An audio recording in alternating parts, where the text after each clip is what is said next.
types of devices being introduced that are kind of unique and special, and we're saying this is the way to go. So what do you think, what factors do you think influences manufacturers to create something new? What drives them? Well, yeah, make more money, yes, but what little item are they maybe focusing on and saying, if we introduce a hearing aid that does this or has this, we think it will be a nice niche in the market that we can tap into? No, because the highest technology is they're always focusing on speech and noise. Something unique. Bluetooth. No, they all have Bluetooth. Accessories? Potentially, I mean, a big one was rechargeables, and that's become standard now. Let me give you just one suggestion. One big driving force is appearance. What can we do to make the hearing aids more visibly acceptable? That's one driving force. Another one is comfort, yes. Another one would be ease of use. How easy it is to get the hearing aid and to put it in my ear, and I don't have to do anything. What about it being disposable? What about it being you put it in your ear and you don't do anything, you just leave it there all the time? You never take it out. So each approach has been like a little bit different in terms of, okay, what are we going to do here? Now the first one right here, the Avance, I was actually on the research team for that. We nicknamed it the Shrimp because it was basically, it was this big, and it was the first tiny RIC, but it wasn't a RIC. It was a slim tube BTE that was that big. I mean, it was just the tiniest little thing, and the whole idea was it was supposed to be like reading glasses. You know, one size fits all. And the study I did was experimenting with how many different configurations do we need that would fit most people. And so you'd only have to pick maybe 2 or 3. This one, or this one for your mild to moderate hearing loss. So the whole approach was, you know, you come in, you get a little device like you're buying a pair of reading glasses off the shelf, and almost a one size. And even though my recommendation was to go 3, they ended up just going with 1. One size fits all. Back to the Harvard report. One size fits all. So that was one approach that they took. Then another approach was, let's go tiny in the ear, but let's not make it custom.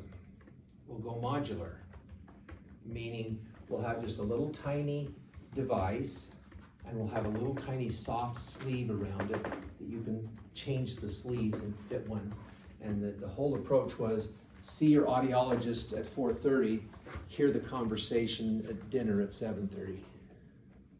You know, same day. You walk out the door. So, different kind of approach. Then you have the Pocket Talker. Pocket Talker is saying, okay, if we give our mom her hearing aids, she's in the assistive listening facility, either she will lose them or the workers will lose them. And so whenever we go in to talk to her, she doesn't have her hearing aids, so we have a hard time hearing. So what did I recommend? Get a Pocket Talker. Good old classic Pocket Talker. It was really simple. It's a little tiny box with a microphone on the end that had a cord that would go, basically it was a long cord, and she would just put headphones on. And then you just talk in the microphone, she could hear as clear as could be, and you just pass it around to everybody, whoever wanted to talk to her. And then even the workers could use it. Just put the headphones on. How easy is that? Just to put it, hard to lose because they're not these little tiny devices. And in fact, I used to have one in my office for somebody that would walk in with a really significant hearing loss with no hearing aids. How are you going to talk to them and have a conversation? Ever heard that in the office? Yeah. So what you do is you just grab out the pocket doctor, put the headphones on, and have a normal conversation with them. What's the design? Ease of use. It's designed for a certain situation. It's cheap. Soft touch. That was the whole idea, was comfort. You know, we're going to have this special kind of material that's going to make it so comfortable to wear these. You're not even going to know you've got them. The Songbird was the first disposable device. Basically, it was like taking the tab off a battery. This one, you know how when you buy something, there will be a little tab sticking out, and when you pull the tab off, it activates the whatever electronic device it is. That's what this was. You pull out the little removal cord, and it turned the hearing aid on, and it would last about 60 days. And then they would just throw them away and grab them. We came in little pouches. You just sell them by the half dozen for $69 a piece. So you can see each one, been a different approach. Now those things have kind of become refined over time. So now what have you got? Well, the Lyric has taken over the disposable market, where now you put your you put it in, you leave it. You shower, you sleep with them, everything. You just leave them in all the time. The other approach that they took with those is, what's one thing that a lot of companies have done with electronic types of things, especially software? You no longer buy a product. What do you buy? You buy a subscription, right? So you no longer buy Microsoft Office and you get a CD and you plug it into or you download it. What is it now? It's online. It's a subscription.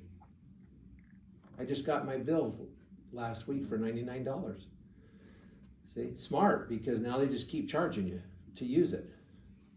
Where I prefer the hard copy, I just have it to myself. But that was Lyric's approach. We're going to charge a subscription, an annual subscription. Then you can have as many hearing aids as you want. As the Lyric went out, would go out after 90 days, just come in and get some new ones. And you'll end up getting like 4 or 5 sets a year. And the initial cost was $3,400 a pair per year. So over a life cycle of hearing aids, 5 years, you're only paying about $17,000. What did people see as a benefit of Nobody that? saw them. Okay. They're deep, they're like IICs. And so the idea that they're disposable, you wear them, you wear them all the time, that was the big draw. So a lot of audiologists would dispense these, and but you know the real reason why you would agree to fit Lyric is to get people in the door. Because guess how many of those people that came in the door you actually fit with Lyric? 5%. Because they couldn't stand something that deep in their ear, their hearing loss was too great, it was too expensive for them, all the other reasons, but the only reason you got Lyric was just as an advertising approach to get them in. Now, I know some audiologists. I remember going to the airport in a shuttle with one of them back in Boston. She says 75% of the hearing aids she fits were Lyric. Here's the downside. When a patient has an ear infection and can't get Lyric out and is complaining about it, you're now on call. And you get to go in on a Saturday or Sunday in the middle of the night and try to retrieve that hearing aid out of that infected ear. So when we had the chance to do Lyric and Hearing Science, I went to the audiologist and said, hey, this is your future, not mine. I'm stopping seeing patients about the same time that that this came on board. I said, you need to decide whether you want to do this or not. And they chose not to. They said, no thanks. said, okay. So it's a territorial thing. Lyric will only allow, you won't have any overlap in providers. So if some people live in a certain geographic area, there's only one place that you can go to for a Lyric. But again, very few people are fit with them. Is it just for like mild losses then?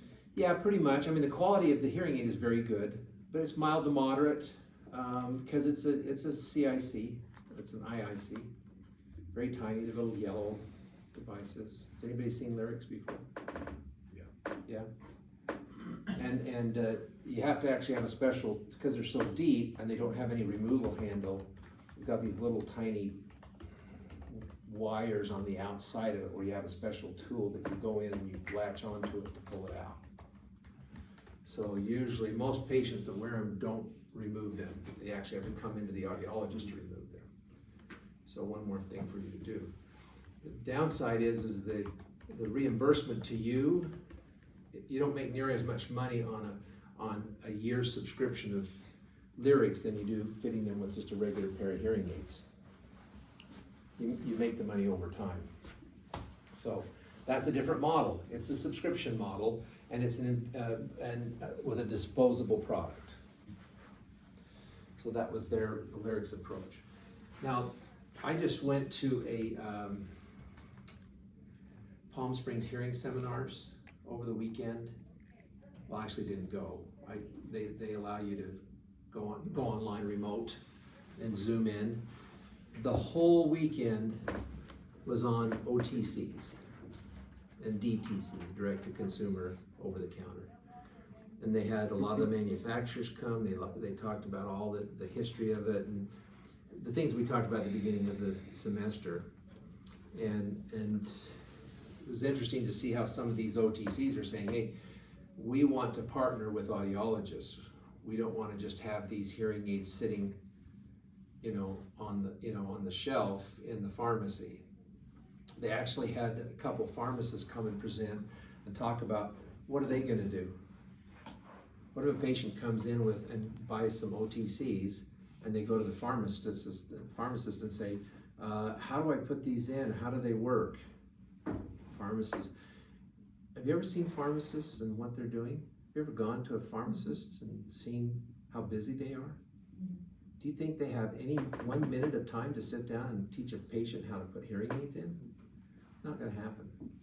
So the idea is to what they were saying is, as audiologists, what you need to do is you need to go out and partner with the pharmacists and say, if you have a patient like that, send them to me. Now then the argument is, but wait a minute, they bought the hearing aids there. I'm not going to make any money with that patient, right? So why would on earth would I want to tell the pharmacist to send them to me?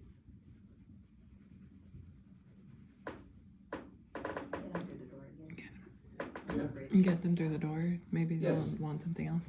Yeah, it's like the data I showed earlier that a lot of people are arguing it's the bridge to, there's a new term that's now being used for the hearing aids you fit, prescription hearing aids. That's now the new term to differentiate from OTCs. The hearing aids you're fitting are prescription hearing aids. It's like the difference between reading glasses and prescription glasses. So that's the terminology now. So what was interesting is there was a couple products there. There was one product called Audion, and the guy that was the founder of it was there. They're selling them for $99. And they've contracted with Walmart and a couple big chains, and they've already sold like 20,000 of them. And then another presenter came on and started looking at the data of the technology, and he didn't say the name of the manufacturer, but he said this particular product is $99, so we all knew it was the Audion. And guess what the total harmonic distortion was? 40%. Can you believe that? Damn. Yeah, junk. That's why it's $99. And then you had another one where it was Eargo, and Eargo, I don't know if you've seen the ads for Eargo.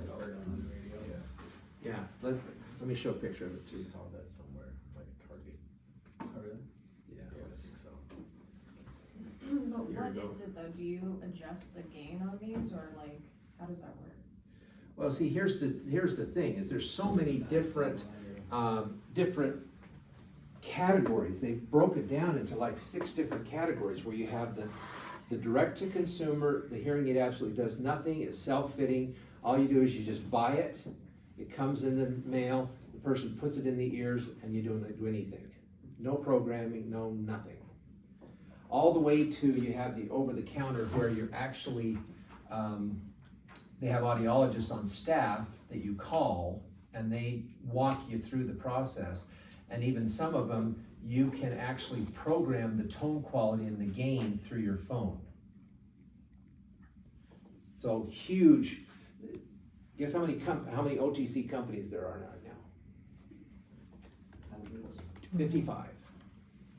55 companies. Actually, there's 55 self-fitting OTCs and 18 that are regulated by the FDA. So there's a difference. So that group is basically trying to be the real bridge between the prescription aids and the real basic ones. And so they're more expensive. So instead of paying $99, you're gonna pay $1,000 or $1,500 for a pair. But you get these services now. The Eargo, interestingly enough, is programmable.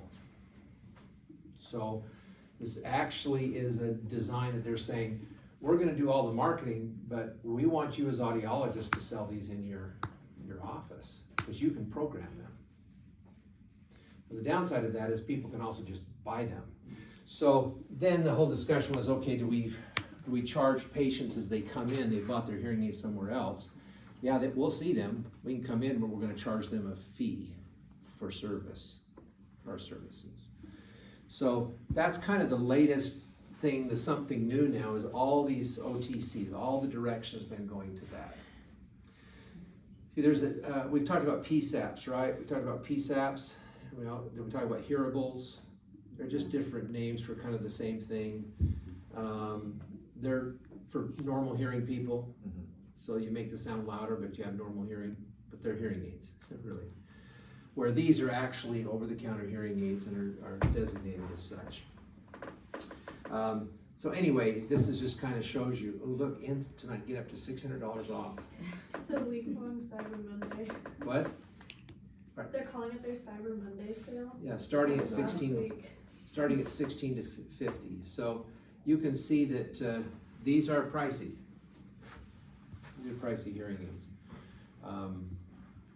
But their whole concept behind this is, it goes back to that, immediately you're getting the hearing aid and you can just put it in your ear and you're done. And they argue that with the tiny size and this type of a dome, even though it's a CIC, you still have a lot of venting. So you have an open characteristic to it. So you have some of the open fitting benefits with the CIC. And they say it's tiny, you can't even see it in the ear.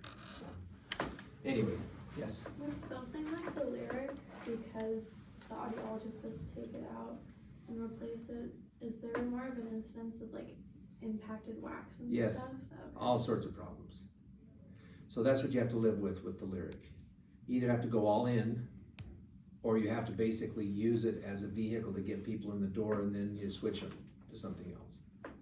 Bait and switch. Or you just don't do them at all. So, but this is the new latest, or something new, is all of the OTCs that have come out. Now, a lot of those, as I mentioned before, are partnering. So Jabra is a very popular one. There was a presenter from that company that they've actually partnered with Signia. So as audiologists, you can get them through the Signia brand. So anyway, and then if you look on Hearing Review or Hearing Journal, they're always coming out with something new. Resound says we have a third microphone. Oticon More has the deep neural network. Widex Moment has real-time learning. Starkey Evolve has AI. Signia has a new Stiletto, Slim, Rick. So you see each one of these, they're focusing on something. Do you all see that? Where this one, oh, directionality. Got a third mic. Oh, connectivity. Better technology for better digital noise reduction. We can identify different, auditory scenes, classifications, and be able to control noise. Real-time learning, so we've got the what's the word?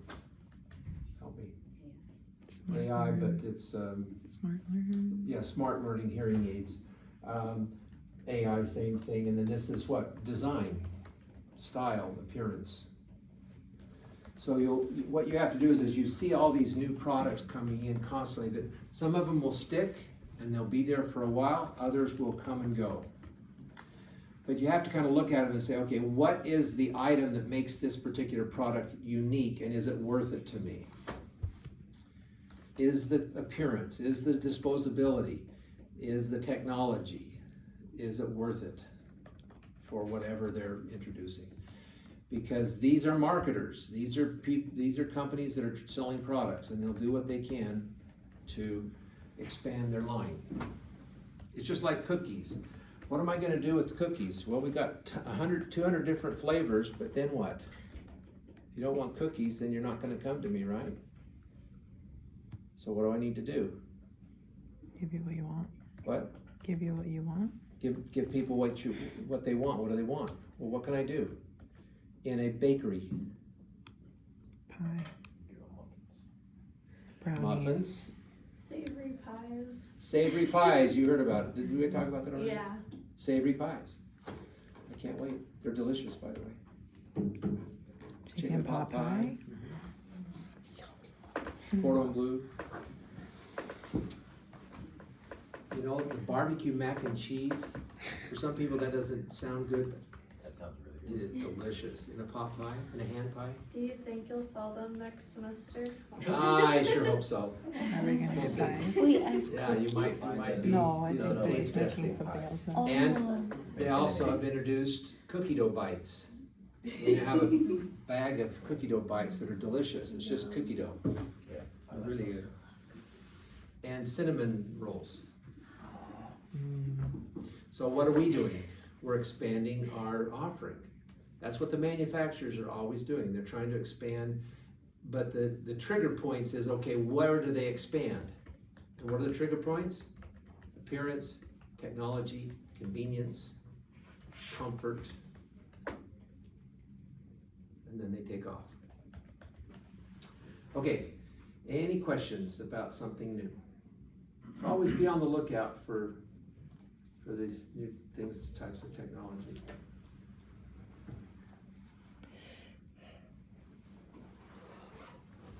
Are we out of time? Almost. Let's just do a quick review. You're supposed to come with questions. Spend the rest of the time talking about anything you have. Yes? so I was confused on, DA and DD. yeah, DA and DD, like the, I guess like the. Oh, digital to analog. Okay. So the difference in this case is you actually have a separate component that takes the digital signal, the ones and zeros, and converts it to an analog signal, back to an analog electrical waveform. Once you've done that, then you introduce it to the receiver that gives you the acoustic output.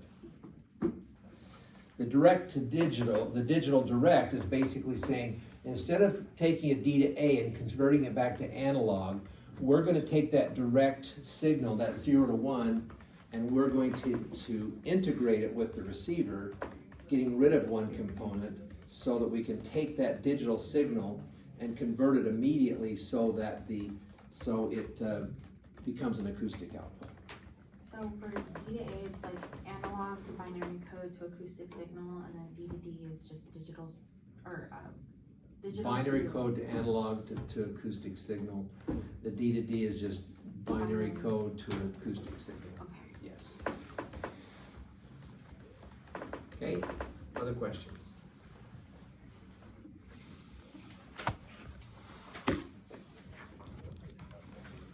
So direct digital just takes out that extra step of the analog. Yes. component. Yeah, so Whitex took that approach, so their digital product is a direct to digital to try to improve efficiency and reduce the battery drain.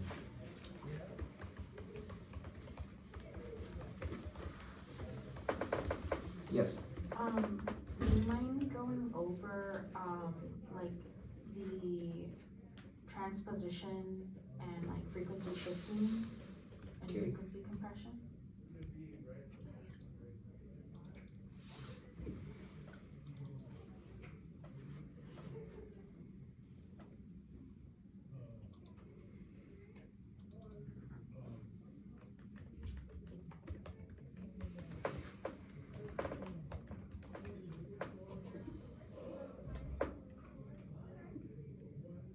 wait, I think ours is red. I think this is, I don't know if that affects it at all. shouldn't.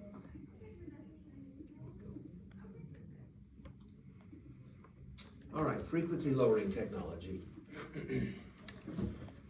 So obviously the purpose for this is when you have no usable hearing in the high frequencies, but you have usable hearing in the lower frequencies. So the goal is to somehow take sounds in the higher frequency range and take advantage of the usable hearing in the lower frequency range. That's the fundamental purpose. There's different ways of doing it. Each manufacturer has a different approach to this. They call it a different name. But basically, it's broken down into each one of these. The one I'm not very familiar with, not at all familiar with, is the spectral envelope warping. If you start fitting Starkey, you can ask them about it, but I'm not going to be quizzing you because I don't know much about it or anything about it really. So transposition and compression are really the key differences that most of the manufacturers use. Compression versus transposition. So what's the difference between those two? If you were to take the input signal, the frequency range here, if I wanted to transpose it, I would basically take those high frequency bandwidths and I take it and overlay the low frequency bandwidths. So I'm actually moving those sounds and recreating them in a lower frequency range. So I reproduce them, but they are in a lower frequency range. Whereas compression is essentially you've got 8 bandwidths and they each have a certain size bandwidth. I'm taking those higher frequencies and just squeezing them. I'm compressing them so that now I'm shifting all of these higher frequency sounds down into a lower frequency range. So I'm just kind of pushing things over. Rather than taking it and overlaying it, I'm just kind of pushing it over into the lower frequency range. The end result is the same. The end result is you're taking high frequency sounds and putting them into a low frequency bandwidth. Yes? So I know for like, transposition and frequency shifting or compression, it's limited to only like high frequency to mid to high frequencies. Yes. Is there any cases in which we would transpose them while they're compressed and like compress it and then move it over? It's one or the other, not both. And the other issue you have with this is there are limitations as to how low you can push it or transpose it. You can't get it down into low frequencies. So you've got to have, for this to really work, you do have to have some usable residual hearing at least 1,000 hertz and 1,500 hertz.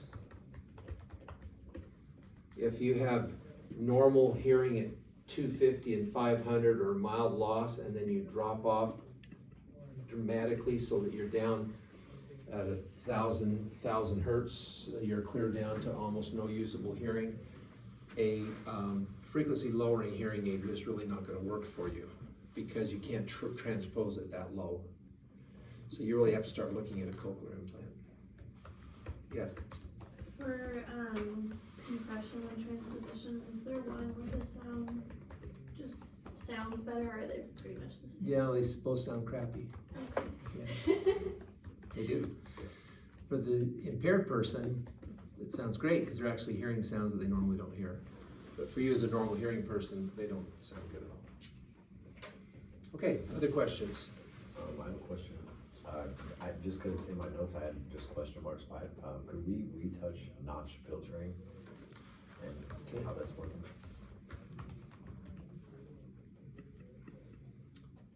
This is probably the best slide the simplest slide to show it.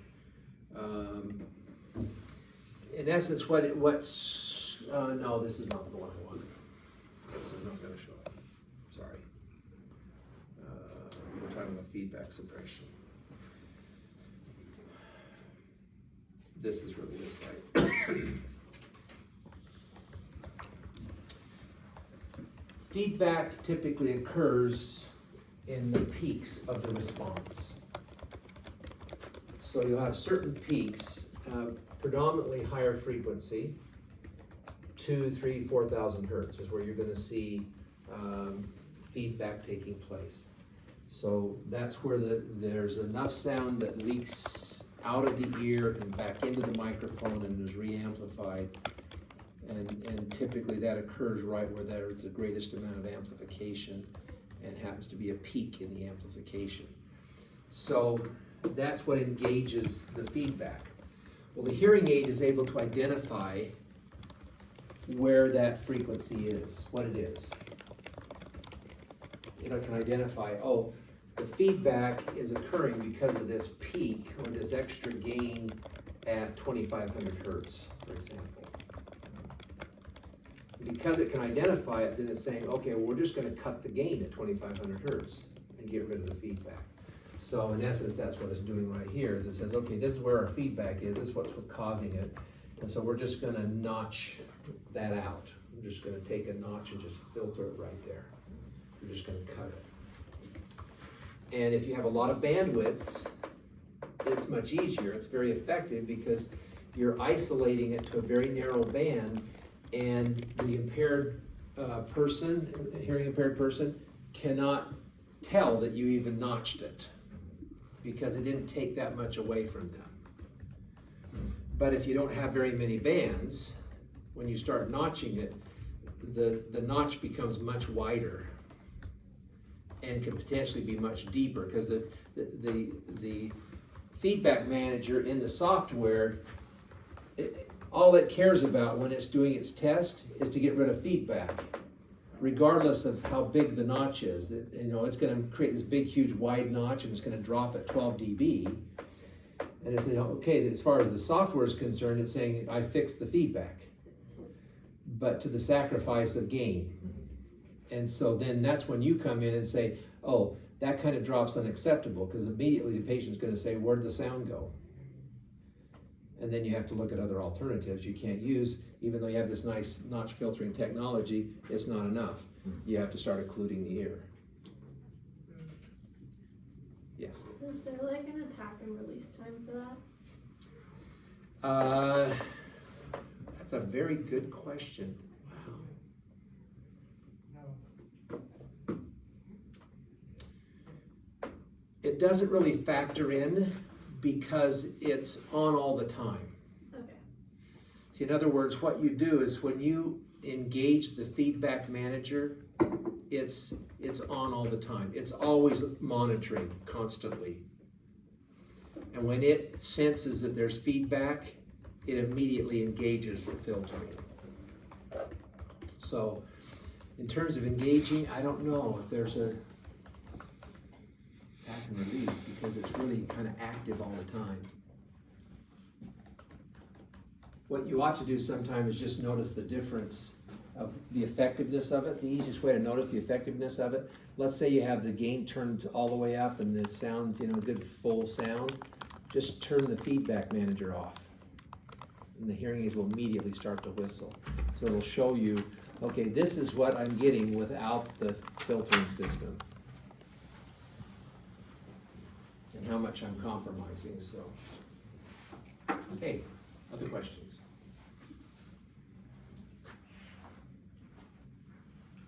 Yes?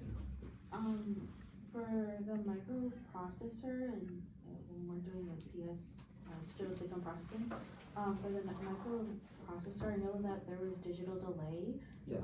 based on like the A to D and the D to A. Mhm. Does D to D kind of cut that down? Not really. No. Okay. You're still gonna have the delay.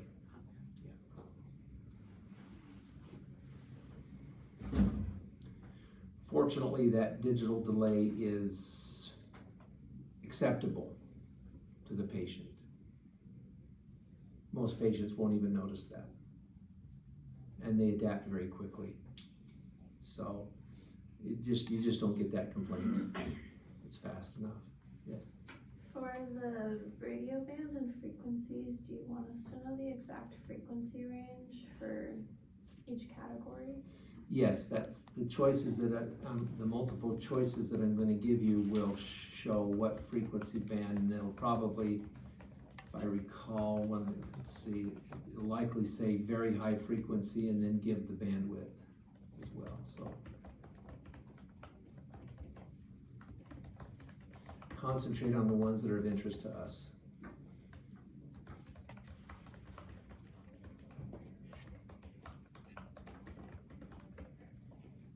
Other questions? Yes. Could you cover the bill and till? Don't worry about it. Okay. Yes. Do you have like practice, each and A and all those measurement things that we can do? As a refresher? Practice. Like make numbers or something? Why don't you make up your own? I did. Yeah? Did it work? Well, yeah, but I feel like because I made it up myself, like I kind Don't trust it. of, yeah. Yeah, it's, I guess I'm not sure what it's simple math. It's just simple math. Once you know what the frequencies are, you just subtract one from the other. The only things you have to know are which frequencies, and you need to know how to subtract, and you need to know how to average. That's it.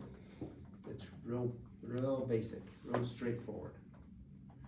Just make sure when it's a gain measure, when it's an output measure, it's an output measure. Don't subtract the input, because the output is input plus gain. If it's a gain measure, it's output minus input. So once you get the output, make sure you subtract the input to get the gain measure. That's where you make mistakes.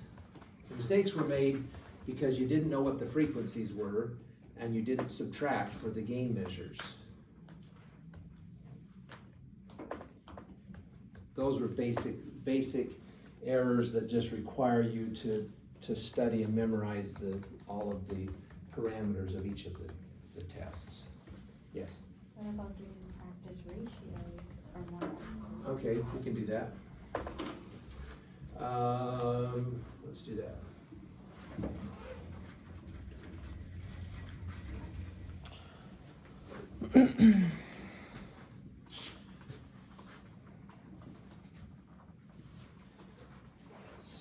So let's go 40, 50, 60.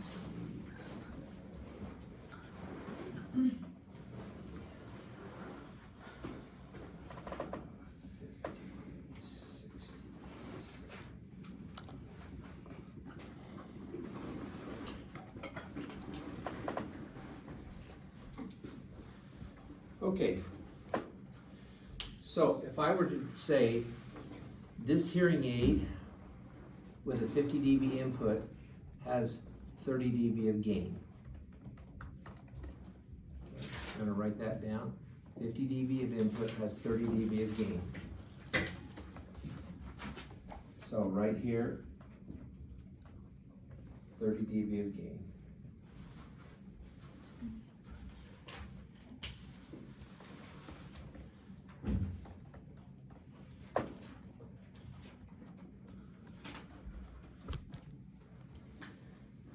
Then, when I jump to 80 dB, the 80 dB input, I have 10 dB of gain. What's the ratio? 3 to 1. How do you know that? Let's just subtract 50 by 80 to get 30, and then output by output, which 10, and then divide those by 10 to simplify it. That wasn't that hard, was it? Okay, you did it all too fast. Give the rest of us a chance.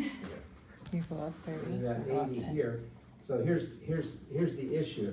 If I say that I've got 30 dB of gain, and I've got a 50 dB input, then over here I say, now I have an 80 dB input, I've got 10 dB of gain. You can't figure it out from this. You gotta figure it out from what the output is, so you have to go 80 and 90. So when the input went from 50 to 80, it went up 30 dB, right? And when the output went up 10 dB. 30 to 10, or 3 to 1. Yes? I found a little like graph thing that I made that kind of helps if it's still confusing. It's like you put like the input gain and equals. Yep, good. Just do it that way. Yeah, perfect. It's a simple way to do it. So you just compare the output number to the input number from the first one to the second one, and there's your ratio. Do you want to do another one? Yes. Okay. I feel like you're good on this.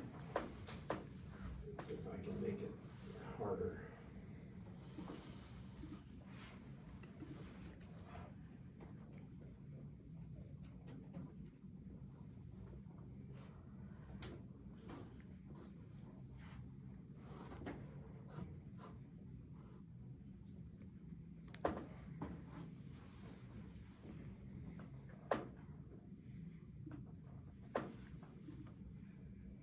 Okay.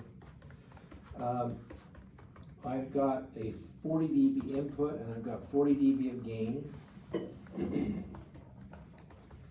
And I go to 90 dB input and I have 100 dB of gain. I mean 100 dB output. Sunday this I'm sorry, 10 dB of gain. Excuse me. 190. Yeah. Wait, what were the numbers? 90, What is so 40 dB input with 40 dB of gain, 90 dB input with 10 dB of gain. What's the I ratio? should listen to the numbers.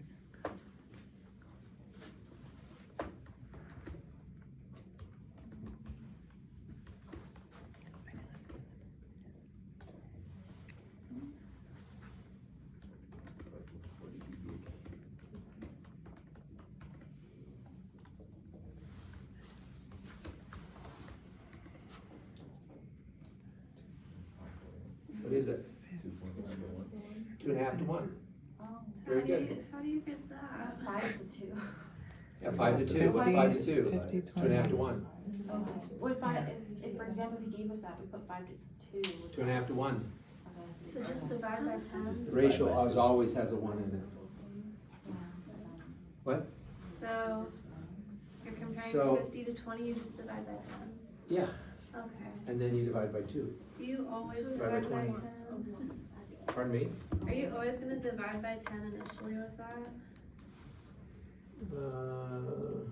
Yeah, well, no. I mean, when it comes to ratios, Oh, I'll send you the some. ratio is basically you just reduce it to the lowest common denominator. In this case, it's 1. Try to get it to 1. So if it's 40 to 10, it's 4 to 1. If it's 50 to 20, you can go 5 to 2 or 2.5 to 1. If you take 50 divided by 50, 20 divided by 20 is 2.5 to 1.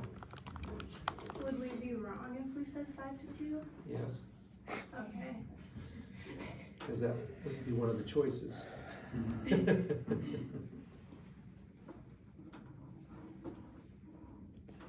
So you just And then you divide by two, the you smaller get number. 2.5 to 1. 5 to 2 and then divide by 2. You got it? Yeah. Sure. Okay, let me give you another one. I'm they're uneven ones. Okay, I can do one of them. All right, I've got, There'll still only be one question on it. There is only 3 questions on that. How many could there be? 50 dB of input with 80 dB of output. Mhm. And then I've got 80 dB of input with 110 dB of output. What's the ratio?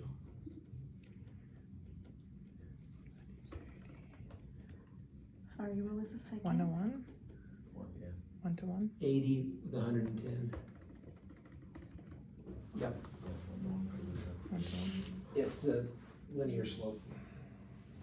It's linear slope. It's not working anymore. You do the, Yeah, it's 1 to 1. I did it in my head.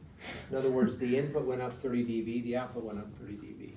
So it's a linear response.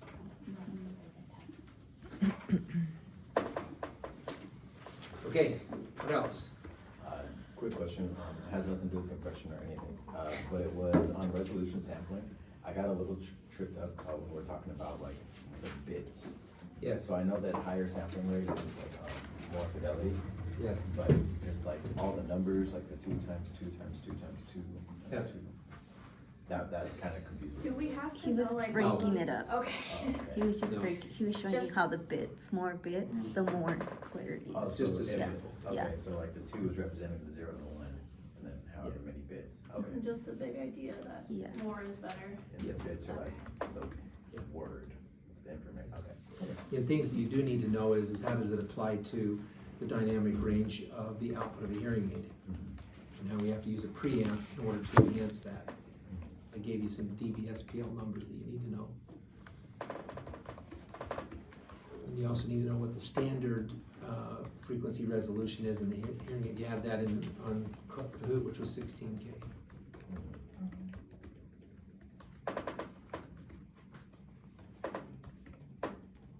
Yes? Do you mind going over like a quick, like, just refresher on, like which hearing aids are, for like which populations? 'Cause you said like there would be like a cumulative section where it would go over like, I'm just trying to think of.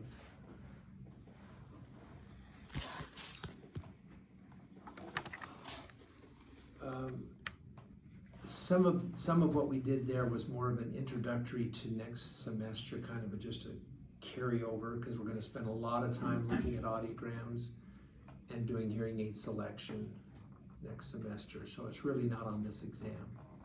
I do have some questions on the exam that pertain to components, you know, what type of see, some of them are duplicate questions from previous exams, you know. What type of receiver do we use? What kind of microphone do we use? There's a question about batteries, battery drain. So there really aren't any questions about specifically that says if this person were this age and had this kind of hearing loss, you would fit this style of hearing aid. No, we're not going to do that. We'll do that next semester, a lot. Will there be questions on like ear mold types regarding that? Nothing on the first lecture on audiology and distribution channels, nothing on ear molds, nothing really on design. Really no questions on advantages and disadvantages of different styles. But back to the bits. So so we need to know that there's a 6 dB increase per bit, and then we should know like the typical CD. All right, let me pull it up, Okay, just for you. thank you.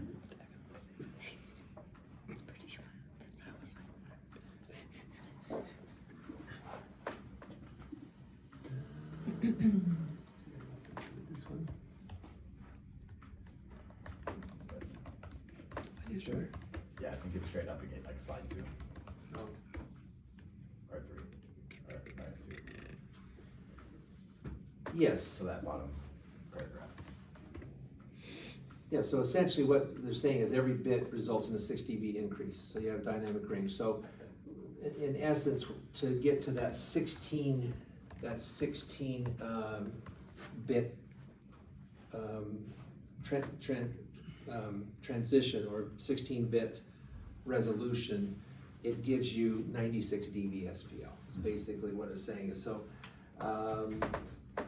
so like it's saying on a CD, you've got that 96 dB, but the range is not 0 to 96, it's 32 to 132, or 36 to 132. So the same thing applies to the hearing aid. See, the default setting on a hearing aid is 92 dB SPL. There's a problem with that, because most of our hearing aids output is 110, 120.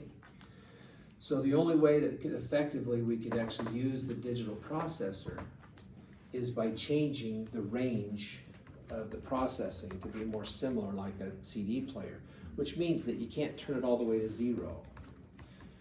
You start at a certain intensity level and then go from there. And so, but by in order to accomplish that, they actually had to put a preamp in the device by the microphone so that the signal coming in through the microphone is then enhanced already before it starts to be processed by the digital processor.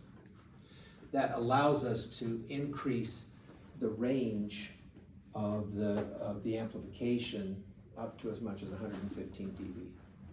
So that now we're able to, you know, have that dynamic range that we want to have. So, yes?